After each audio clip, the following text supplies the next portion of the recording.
They want the data. The data is more important than the money because the data is a way to implement social credit scoring and control all of our behavior, right? And you have no rights in a corporately owned public-private partnership collectivist model that knows everything about you and has an interest in nudging your behavior toward the nebulous dream world of a flourishing, vibrant, sustainable community.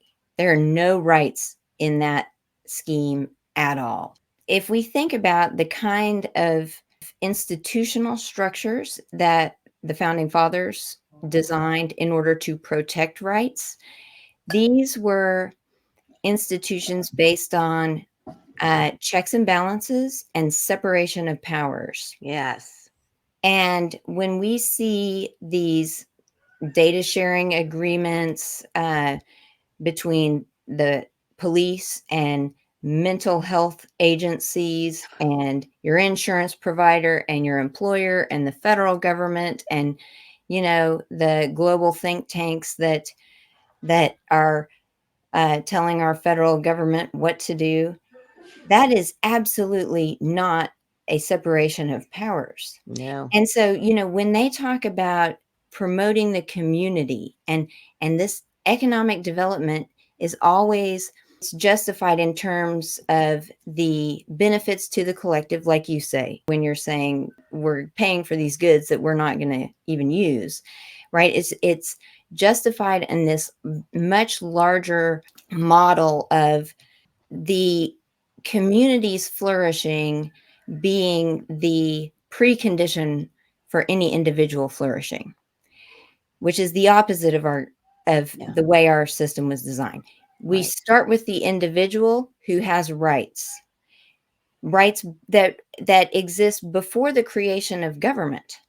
And so government is only instituted insofar as it is a better guarantor of those rights than we as individuals in the state of nature could be on our own, right? So the individual is first, Well and said. the community is second.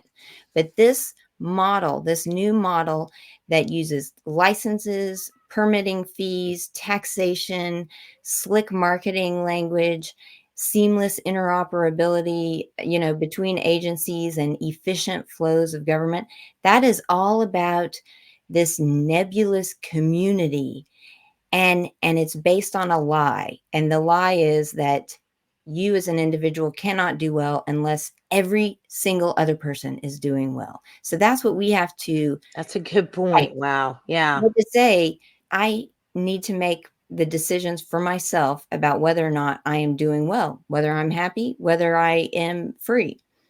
And I don't want the government, its police state, its surveillance infrastructure to be monitoring me, checking up on me to ensure that I'm happy because I am a contributing member of a happy, sustainable, vibrant community.